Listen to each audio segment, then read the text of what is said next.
Pranayagni an eternal love ഭാഗം 27. ഈ സമയങ്ങളിൽ ഗോകുലിന്റെ കണ്ണുകൾ സോനയിലേക്ക് പാറി വീഴുന്നത് ദേവ് ശ്രദ്ധിക്കുന്നുണ്ടായിരുന്നു. അവൾ അത് ഒരു പുഞ്ചിരിയോടെ നോക്കിക്കണ്ടു. എടി, ഈ സൺഡേ ഗോകുലേട്ടൻ എൻ്റെ വീട്ടിലേക്ക് വരുന്നുണ്ട്. പറ്റുമെങ്കിൽ നിങ്ങളും വാ. അഖിലിനോടും സോനയോടും കൂടിയായി ദേവു അവരെ നോക്കി പറഞ്ഞു. ദേവു പറഞ്ഞപ്പോൾ തന്നെ സോന ആദ്യം ഒന്ന് മുഖം ചുളിച്ചു. അവളെ അങ്ങനെ ഒരിടത്തേക്കും അപ്പനും അമ്മയും വിടാറില്ല. അങ്ങനെയുള്ളപ്പോൾ ഇതും ചോദിച്ചാൽ അവർ രണ്ടുപേരും സമ്മതിക്കണമെന്നില്ല. സോനയുടെ വീട്ടിൽ ഞാൻ വിളിച്ച് സംസാരിച്ചോളാം. അവളുടെ മുഖം വാടിയത് കണ്ടതും ദേവു ആ കാര്യം ഏറ്റെടുത്തു എന്ന രീതിയിൽ പറഞ്ഞു. സോന അതിന് അവളെ നോക്കി പുഞ്ചിരിച്ചു. അവളുടെ അപ്പൻ്റെയും അമ്മയുടെയും കാര്യമൊക്കെ ദേവുവിന് നന്നായിട്ട് അറിയാവുന്നതാണ്. സൺഡേ എല്ലാവരും കൂടി മീറ്റ് ചെയ്യാമെന്ന് പറഞ്ഞാണ് വീട്ടിലേക്ക് പോയത്. എൻ്റെ വീട്ടിൽ സമ്മതിക്കുമെന്ന് തോന്നുന്നില്ല ദേവു. തിരികെ വീട്ടിലേക്ക് പോകാനുള്ള ബസ്സിൽ കയറാൻ നിൽക്കുമ്പോഴും സോന അത് തന്നെ പറഞ്ഞു. ഞാൻ വിളിച്ച് സംസാരിക്കാമെന്ന് പറഞ്ഞല്ലോ. ദേവു അവളെ സമാധാനിപ്പിക്കാൻ പറഞ്ഞു. പറയാൻ പറ്റില്ല ദേവു. എന്നെ വിശ്വാസമില്ലാത്തത് കൊണ്ടൊന്നുമല്ല. എനിക്കെന്തെങ്കിലും പറ്റുമോ എന്ന ആദ്യമാണ് രണ്ടുപേർക്കും. എവിടെയെങ്കിലും പോകുന്ന കാര്യം ചോദിച്ചാൽ ഞങ്ങൾക്കിനി നീ മാത്രമേ ഉള്ളൂ എന്നൊക്കെ പറഞ്ഞ് രണ്ടുപേരും വിഷമിക്കും. അത് കാണുമ്പോൾ എനിക്കും വിഷമാവും. സോന വിഷമത്തോടെ അവളോട് പറഞ്ഞു. അതൊന്നും ഇപ്പം നീ ആലോചിക്കണ്ട. വൈകുന്നേരം ആകുമ്പോൾ ഞാൻ നിന്നെ വിളിക്കാം. എന്നിട്ട് ഞാൻ തന്നെ പപ്പയോടും അമ്മയോടും സംസാരിക്കാം. ദേവു അവൾക്ക് വാക്ക് കൊടുത്തു. രാത്രി ദേവു സോനയെ വിളിച്ച് അവളുടെ പപ്പയോട് സംസാരിച്ചു. ആദ്യം കുറച്ച് മുടക്കൊക്കെ പറഞ്ഞുവെങ്കിലും പിന്നീട് എങ്ങനെയോ അവളെ വിടാമെന്ന് സമ്മതിച്ചിട്ടുണ്ട്. നീ എന്ത് പറഞ്ഞ് സമ്മതിപ്പിച്ചു? ഫോൺ വാങ്ങി അല്പം നീങ്ങി നിന്ന് ദേവുവിനോട് സോന രഹസ്യം പോലെ ചോദിച്ചു. നിന്നെ ഞാൻ വന്ന് ഇങ്ങോട്ട് കൊണ്ടുവരാമെന്ന് പറഞ്ഞു. തിരികെ കൊണ്ടുവന്ന് ആക്കിക്കോളാം എന്നും പറഞ്ഞു. ആണോ? അങ്ങനെയെങ്കിലും സമ്മതിച്ചല്ലോ. ബാക്കി ഞാൻ നോക്കിക്കോളാം, സോന ആവേശത്തോടെ പറഞ്ഞു. ഞാനും മഹിയേട്ടനും കൂടെ വരാം. നീ ഒറ്റയ്ക്ക് വരണ്ട എന്തായാലും. ദേവു പറഞ്ഞത് സോന സമ്മതിച്ചു. ഞായറാഴ്ച ദേവു ഭയങ്കര എക്സൈറ്റ്മെൻറ്റിലായിരുന്നു. എല്ലാവരും ഒക്കെ വരുമല്ലോ എന്നോർത്ത്. രാവിലെ അപ്പച്ചിയും ദേവുവും ചേർന്നാണ് ഭക്ഷണമൊക്കെ ഒരുക്കിയത്.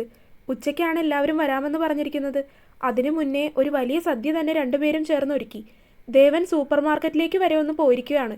ഉച്ചയ്ക്ക് ഒരു 12 മണിയൊക്കെ ആകുമ്പോൾ തന്നെ തിരികെ വരാമെന്ന് പറഞ്ഞാണ് പോയത്. പോയി വരുമ്പോൾ ഗോകുലിനെയും അവൻ്റെ അച്ഛനെയും കൂടെ കൊണ്ടുവരാമെന്ന് പറഞ്ഞിട്ടുണ്ട്.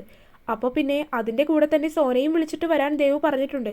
പക്ഷേ ഇനി ദേവനെ കണ്ടിട്ട് അവർക്ക് മനസ്സിലായില്ലെങ്കിലോ എന്ന് കരുതി അവൻ വന്നതിന് ശേഷം ദേവുവും അവൻ്റെ കൂടെ പോകാമെന്ന് കരുതി നിൽക്കുകയാണ്. 12 മണിയാകുന്നതിന് മുന്നേ തന്നെ ദേവനെത്തി. കൂടെ തന്നെ ഗോകുലും അവൻ്റെ അച്ഛൻ രാജീവനും ഉണ്ടായിരുന്നു. ഗോകുലേട്ടാ എന്ന് വിളിച്ച് അവനെ കണ്ടപാടെ ദേവു അവൻ്റെ അടുത്തേക്ക് ഓടിച്ചെന്നു. അവനെ കണ്ടപ്പോൾ തന്നെ ദേവു വേഗം പടികൾ ഓടിയിറങ്ങി അവൻ്റെ കൈകളിൽ വന്ന് തൂങ്ങി. ഗോകുൽ അവളെ ചേർത്ത് പിടിച്ചു. ദേവനും ഗോകുലിൻ്റെ അച്ഛനും രണ്ടുപേരെയും അത്ഭുതത്തോടെ മാറി മാറി നോക്കുന്നുണ്ട്. രണ്ടുപേരും തമ്മിലുള്ള ബന്ധം പറഞ്ഞു കേട്ടിട്ടുണ്ടെങ്കിലും ഇത്രത്തോളം ആത്മാർത്ഥതയുള്ളതും ശരിക്കും ഒരു ഏട്ടനെയും അനിയത്തിയെയും പോലെയാണെന്നും ഇപ്പോഴാണ് അവർക്ക് മനസ്സിലായത്. അകത്തേക്ക് വാ, എല്ലാവരും വാ. അച്ഛാ വാ, അകത്തേക്ക് കയറ്. ദേവു ഗോകുലിനെയും അവൻ്റെ അച്ഛനെയും അകത്തേക്ക് ക്ഷണിച്ചു. സോന വന്നില്ലേ? ഗോകുൽ തിരക്കി. അവൻ്റെ ഒന്നും അറിയാത്തതും പോലുള്ള ചോദ്യം കേട്ടതും ദേവൻ ഒന്ന് ചുമച്ചു. ദേവു അവനെ കണ്ണുരുട്ടി നോക്കി. കാരണം ഗോകുലിന് സോനയെ ഇഷ്ടമാണെന്ന കാര്യം അവൾ ദേവനോട് പറഞ്ഞ കാര്യം ഗോകുലിന് അറിയില്ല. സോനയുടെ കാര്യം ചോദിച്ചപ്പോൾ ദേവു ഗോകുലിനെ ഒന്ന് കുസൃതിയോടെ നോക്കി. അതിന് അവൻ ചിരിച്ചതല്ലാതെ തിരികെ ഒന്നും പറഞ്ഞില്ല. സോനയുടെ വീട്ടിൽ പോയി ദേവുവും മഹിയും കൂടെ അവളെ വിളിച്ചുകൊണ്ട് വന്നു.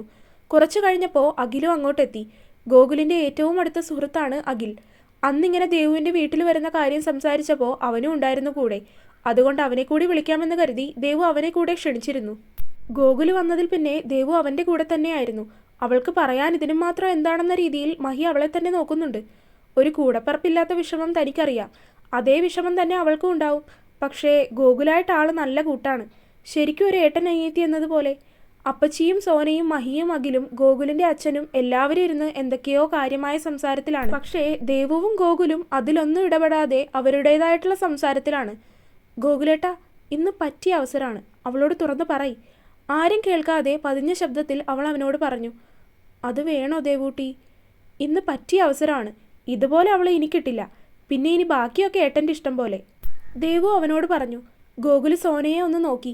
ശേഷം ഒന്ന് നിശ്വസിച്ചു. കോളേജിൽ വലിയൊരു ആൾക്കൂട്ടത്തെ നയിക്കാൻ പോലും പുഷ്പം പോലെ കഴിയും. അതുപോലെ തന്നെ 10 ആളുടെ മുൻപിൽ നിന്ന് സംസാരിക്കുന്നതിനും തനിക്ക് പേടിയൊന്നും തോന്നിയിട്ടില്ല. പക്ഷേ ഈ ഒരു പെണ്ണിനോട് തൻ്റെ മനസ്സ് തുറന്നു പറയാൻ പറ്റുന്നില്ലല്ലോ. അവനൊന്ന് ആത്മകഥം പറഞ്ഞു. കുറച്ചു സമയം സംസാരിച്ചൊക്കെ ഇരുന്നതിന് ശേഷം എല്ലാവരും ഒരുമിച്ചിരുന്ന് ഭക്ഷണമൊക്കെ കഴിച്ചു. ഗോകുൽ എപ്പോഴും വീട്ടിൽ വന്ന് ദേവൂട്ടിയുടെ കാര്യം പറയുമെന്ന് അവൻ്റെ അച്ഛനും പറയുകയായിരുന്നു. പക്ഷേ അത് മഹാദേവൻ്റെ ഭാര്യ ദേവദുർഗയാണെന്ന കാര്യം അദ്ദേഹവും സ്വപ്നത്തിൽ പോലും ചിന്തിച്ചിട്ടുണ്ടായിരുന്നില്ല. ഗോകുലിനോട് പലതവണ ദേവുവും അഖിലും മാറി മാറി സോനയോട് ഇഷ്ടമാണെന്ന കാര്യം തുറന്നു പറയാൻ പറഞ്ഞുവെങ്കിലും അവനെന്തോ പേടിയോ വെപ്രാളമോ അങ്ങനെ എന്തൊക്കെയോ ആണെന്ന് പറഞ്ഞ് അവനത് പറഞ്ഞില്ല. കുറച്ചു സമയം രണ്ടുപേരും മാറി മാറി പറഞ്ഞു നോക്കിയിട്ടും ഗോകുലിന്റെ മനസ്സ് മാറുന്നില്ല എന്ന് കണ്ടതും രണ്ടുപേരും പിന്നീട് അവനെ കളിയാക്കുകയായിരുന്നു. അത് കേൾക്കാനുള്ള ബാധ്യത തനിക്കുള്ളത് കൊണ്ട് തന്നെ അവൻ തിരിച്ചൊന്നും പറഞ്ഞില്ല. വൈകുന്നേരം ചായയൊക്കെ കഴിച്ചതിന് ശേഷമാണ് എല്ലാവരും പോകാനായി ഇറങ്ങിയത്. കലോത്സവത്തിന്റെ തിരക്കായതുകൊണ്ട് തന്നെ നാളെ കോളേജിൽ പോകാതിരിക്കാൻ പറ്റില്ല, അതിനുവേണ്ടി കുറെ കാര്യങ്ങളൊക്കെ ചെയ്യണം എന്ന് പറഞ്ഞ് ഗോകുൽ ആദ്യമേ തന്നെ ഇറങ്ങി. സോനയെ ദേവനും ദേവൂട്ടിയും ചേർന്നാണ് തിരികെ വീട്ടിലേക്ക് കൊണ്ടുപോയി ആക്കിക്കൊടുത്തത്. ദേവൂട്ടിയെക്കുറിച്ച് പറഞ്ഞറിയാവുന്നത് കൊണ്ട് തന്നെ സോനയുടെ അപ്പനും അമ്മയും അവളെ അകത്തേക്ക് വിളിച്ച് ചായയൊക്കെ കൊടുത്തതിന് ശേഷമാണ് തിരികെ പറഞ്ഞയച്ചത്. തിരികെ വീട്ടിലേക്ക് വരുന്ന വഴി ദേവൻ ഭയങ്കര സൈലന്റ് ആയിരുന്നു. തന്നോടൊന്നും സംസാരിക്കാതെ ഗൗരവത്തോടെ ഇരിക്കുന്ന ദേവനെ അവൾ ശ്രദ്ധിച്ചിരുന്നു. അകത്തേക്ക് കയറി വന്നപ്പോൾ അപ്പച്ചി അവിടെയൊക്കെ ക്ലീൻ ചെയ്ത് പാത്രങ്ങളൊക്കെ കഴുകി വെക്കുന്ന തിരക്കിലായിരുന്നു. അപ്പച്ചിയെ സഹായിക്കാൻ ദേവൂട്ടിയും കൂടെ കൂടി. ഇനി മോള് പോയി കുറച്ചു നേരം കിടക്കാൻ നോക്കിക്കോ, കുറേ നേരമായില്ല ഇങ്ങനെ നിൽപ്പും നടപ്പും പണിയും ഒക്കെ ആയിട്ട് നടക്കുന്നു. അടുക്കളയിലെ പണികളെല്ലാം ഒരുവിധം ഒന്ന് ഒതുങ്ങിയതും അപ്പച്ചി അവളോട് പറഞ്ഞു. ഏയ്, ഞാൻ കിടക്കില്ല, സന്ധ്യാസമയത്ത് കിടക്കാൻ പാടില്ലെന്നാണ് അമ്മ പറഞ്ഞിരിക്കുന്നത്. പിന്നെ വിളക്ക് വെക്കാനുള്ള സമയമായില്ലേ, ഞാൻ പോയൊന്ന് കുളിച്ചിട്ട് വരാം. അപ്പച്ചി പറഞ്ഞതിന് മറുപടിയായി തിരികെ എന്തോ വലിയ കാര്യം പറയുന്നത് പോലെ പറഞ്ഞുകൊണ്ട് ദേവു നേരെ മുറിയിലേക്ക് കുളിക്കാനായി പോയി. ദേവൻ പിന്നെ വന്നപ്പോൾ തന്നെ മുറിയിലേക്ക് കയറിപ്പോയതാണ്. ഈ സമയം കൊണ്ട് അവൻ ഉറക്കം പിടിച്ചു കാണുമെന്ന് അവൾക്കറിയാം. കാരണം വല്ല ദിവസങ്ങളിലുമാണ് ഇങ്ങനെ വീട്ടിലിരിക്കുന്നത്. അങ്ങനെയുള്ള ദിവസങ്ങളിൽ മിക്കവാറും കിടന്നുറങ്ങുക തന്നെയായിരിക്കും അവൻ ചെയ്യുക. കാരണം അത്രത്തോളം ഉണ്ടാകും ക്ഷീണം. മുറിയിലേക്ക് കയറി നോക്കിയപ്പോൾ പ്രതീക്ഷിച്ചതുപോലെ തന്നെ കട്ടിലിൽ കിടന്ന് ആള് സുഖമായി കൂർക്കം വലിച്ചുറങ്ങുകയാണ്. നല്ല ക്ഷീണം കാരണമാകും അങ്ങനെ കിടന്നുറങ്ങുന്നതെന്ന് അവൾക്കറിയാം. അതുകൊണ്ട് തന്നെ ഒരു മൊട്ടുസൂചി വീഴുന്ന ശബ്ദം പോലും ഉണ്ടാക്കാതെ വേണം കുളിക്കാൻ കയറുക എന്നത് അവൾ തീരുമാനിച്ചു. പതിയെ അകത്തേക്ക് നടന്നു കയറി അലമാരിയുടെ വാതിൽ തുറന്ന് ഡ്രസ്സെടുത്ത് നേരെ ബാത്റൂമിൽ കയറി പതിയെ കുളിച്ചിറങ്ങി. തിരികെ ഇറങ്ങി വരുമ്പോഴും അവൻ സ്വസ്ഥമായി ഉറങ്ങുന്നത് കണ്ട് അവളൊന്ന് ശ്വാസം വലിച്ചു വിട്ടു. ശേഷം സിന്ദൂരമൊക്കെ തൊട്ട് മുടി കുളിർപ്പിന്നിൽ കെട്ടി നേരെ താഴേക്കിറങ്ങി. പൂജാമുറിയിലേക്ക് പോയി സ്വസ്ഥമായി കുറച്ചു സമയം പ്രാർത്ഥിച്ചു. വിളക്കെടുത്ത് ഉമ്മറക്കോലായിൽ കൊണ്ടുവന്ന് വെച്ച് നാമം ജപിച്ചങ്ങനെ ഇരുന്നു. ഹോംവർക്ക് ചെയ്യാനുണ്ടായിരുന്നതെല്ലാം ഇന്നലെ തന്നെ ചെയ്തു തീർത്തത് കൊണ്ട് പ്രത്യേകിച്ച് ചെയ്യാൻ ജോലികളൊന്നുമില്ല. മിണ്ടിയും പറഞ്ഞു ഇരിക്കാൻ ആരുമില്ല. അപ്പച്ചിയും കിടന്നു കളഞ്ഞു. മുകളിൽ നിന്നും അലക്കിയിട്ട തുണികളെല്ലാം എടുത്തു കൊണ്ടുവന്ന് അവൾ ദേവൻ കിടന്നുറങ്ങുന്നതിൻ്റെ അരികിലായി ഇട്ടു. ശേഷം അവിടെ തന്നെ ഇരുന്ന് തുണികളെല്ലാം മടക്കി വെക്കാൻ തുടങ്ങി. ഓരോ തുണിയും മടക്കി വെക്കുന്നതിനിടയിൽ അവളുടെ ചുണ്ടുകളിരുന്ന് എന്തൊക്കെയോ പിറുപിറുക്കുന്നുണ്ട്. ഗോകുലേട്ടൻ ഈ സോനയോട് എന്നിഷ്ടം പറയാനാണാവോ? ഇനിയിപ്പോൾ പറഞ്ഞാൽ തന്നെ അവൾ അതിന് സമ്മതിക്കുമെന്നാവോ? ഇനി അവൾ സമ്മതിച്ചാൽ അവളുടെ അപ്പനും അമ്മയും സമ്മതിക്കോ? ഒരിക്കലും സമ്മതിക്കില്ല എന്നാണ് എനിക്ക് തോന്നുന്നത്. കാരണം രണ്ടുപേരുടെയും കാസ്റ്റ് തന്നെ വേറെ അല്ലേ. അവൾ അവരുടെ കാര്യം തന്നെ ചിന്തിച്ചിരുന്ന് പിറുപിറുക്കുന്നതാണ് ഈ കേൾക്കുന്നത്. തുണിയൊക്കെ മടക്കി കഴിഞ്ഞപ്പോഴേക്കും ദേവൻ പതിയെ ഒന്ന് അനങ്ങി. ശേഷം ഒന്ന് ഞെരിപിരി കൊണ്ടുകൊണ്ട് കണ്ണുകൾ പതിയെ ചിമ്മി തുറക്കാൻ നോക്കി. അവൻ ഉണരാനുള്ള പുറപ്പാടിലാണെന്ന് അവൾക്ക് മനസ്സിലായി. തുണിയൊക്കെ മടക്കി വെച്ചതെല്ലാം അലമാരിയിലേക്ക് എടുത്തു വെച്ചതിന് ശേഷം അവൾ നേരെ താഴേക്ക് ചായ എടുക്കാനായി നടന്നു. ചായയുമായി തിരികെ വരുമ്പോൾ അവൻ ഹാളിലിരിക്കുന്നുണ്ട്. മുഖമൊക്കെ കൊട്ട പോലെ വീർത്തിട്ടുണ്ട്. അത് നന്നായിട്ട് ഉറങ്ങിയതിൻ്റെതാണ്. അവൾ കൊണ്ടുപോയി ചായ കൊടുത്തതും അവനത് വലിയ ഗൗരവത്തോടെ വാങ്ങി ചുണ്ടിലേക്ക് അടുപ്പിച്ചു. ചിപ്സ് ഉണ്ട്, വേണോ? അവൾ അവനോടായി ചോദിച്ചു. വേണ്ട.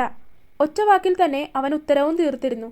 ഗൗരവത്തിൻ്റെ കൂടെ ഉറങ്ങിയത് കൊണ്ടുള്ള ശബ്ദത്തിൻ്റെ അടവ് കൂടിയായതും അവൻ്റെ ശബ്ദത്തിന് വല്ലാത്ത ഗാംഭീര്യം തോന്നിച്ചു.